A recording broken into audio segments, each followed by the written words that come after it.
Next topic है कि why current carrying current loop act as a magnetic dipole. जैसा कि आप जानते हो कि एक लूप है, ये एक लूप है, इसमें से क्या फ्लो कर रहा है, करंट फ्लो कर रहा है। मान लो करंट कैसे फ्लो कर रहा है, एंटी क्लॉकवाइज, मतलब वायर का बनाया हुआ एक लूप है। ऐसा वायर है, वायर को इस तरह से वाइंड कर दिया गया। अगर मान लो उसमें करंट एंटी क्लॉकवाइज फ्लो कर रहा है, तो तुम उधर से ऑब्जर्व कर रहे हो एंटी क्लॉकवाइज अगर करंट फ्लो कर रहा है, तो ये वाली फेस क्या होगी, नॉर्थ पोल, और इसके पीछे वाली फेस क्या होगी, साउथ पोल। तो यहाँ से मैग्नेटिक फील्ड लाइन निकलेगा, ऐसे पीछे से एंटर करेगा।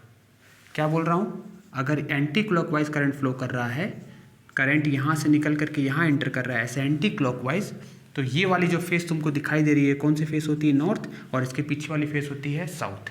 और मैग्नेटिक फील्ड लाइन्स हमेशा नॉर्थ से निकलती है और साउथ में जाती है, तो ये बात तुमको याद रखना है। तो मैग्नेटिक डायपोल मोमेंट क्या होता है, मैग्नेटिक डायपोल मोमेंट होता है करंट इनटू एरिया।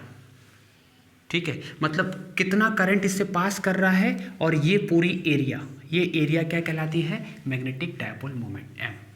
अब जैसे मान लो इससे करंट फ्लो कर रहा है ऐसे करके, ठीक है, तुम जानते हो इस डिस्टेंस पे क्या होगा, मैग्नेटिक फील्ड होगा, क्योंकि करंट, इसको अगर मैं बाहर निकाल लूँ ऐसे, ठीक है, इसको मैं ऐसे कर लूँ तो करंट ऐसे करके फ्लो कर रहा है, तो करंट ऐसे फ्लो कर रहा है, तो इस साइड हम मैग्नेटिक फील्ड निकाल सकते हैं। देखो ये ऐसे मैंने बाहर निकाल के ऐसे मोड़ दिया, तो करंट ऐसे करके फ्लो कर रही है, यानी करंट ऐसे फ्लो कर रही है, तो ये करंट की डायरेक्शन हो गई। इस साइड हम जानते हैं आर डिस्टेंस में मैग्नेटिक फील्ड कितना होता है, एक्सियल पॉइंट पे mu naught 4π2IA upon RQ। ठीक है, तो मैग्नेटिक डायपोल मोमेंट को कैसे डिफाइन किया गया है, करंट इनटू एरिया। ठीक है, तो हमने क्या लिखा, अगर वेक्टर के फॉर्म में लिखना है तो हम क्या करेंगे, इसको एन कैप दे देंगे, एक डायरेक्शन दे दिया एन कैप, तो ये एन कैप हो गया, इस साइड आउटवर्ड हो गया। एरिया का फॉर्मूला क्या होता है, हमेशा याद रखना, करंट तो स्केलर क्वांटिटी होता है, अगर इसको वेक्टर बनाना चाह रहे हैं तो हमें एरिया वेक्टर के साथ मल्टीप्लाई करना पड़ता है। ये एन कैप क्या है, ये वेक्टर है, एरिया वेक्टर का डायरेक्शन है। ठीक है, तो एरिया का फॉर्मूला क्या होता है, अगर इसकी रेडियस ए है तो इसकी एरिया कौन से लेंगे, πr², that is πa²। Radius यहाँ पर ए है, अगर n नंबर ऑफ टर्न्स है, बहुत सारे नंबर ऑफ टर्न्स इसमें है, तो क्या हो जाएगा INA। ठीक है, इसकी यूनिट क्या होती है, एम्पियर मीटर स्क्वायर।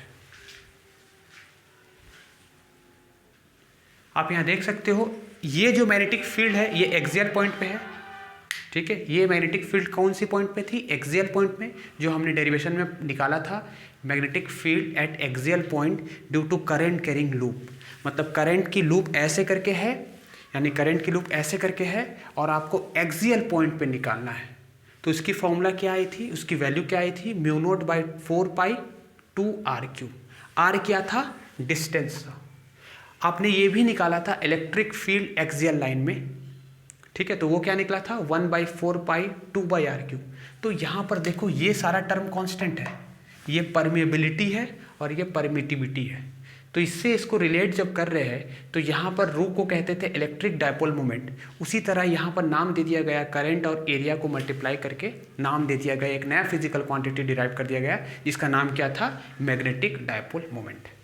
ठीक है, देखो यहाँ इलेक्ट्रिक डायपोल मोमेंट है, एक्सियल पॉइंट पर इलेक्ट्रिक फील्ड अगर निकालते थे तो, और मैग्नेटिक फील्ड अगर एक्सियल पॉइंट पे निकालते थे, ठीक है, तो ये फॉर्मूला आता था। तो दोनों को जब इक्वेट कर रहे हैं तो हमको क्या मिल रहा है, हम ये देख रहे हैं कि इसका नाम इलेक्ट्रिक डायपोल मोमेंट, तो इसका जरूर नाम मैग्नेटिक डायपोल मोमेंट होगा।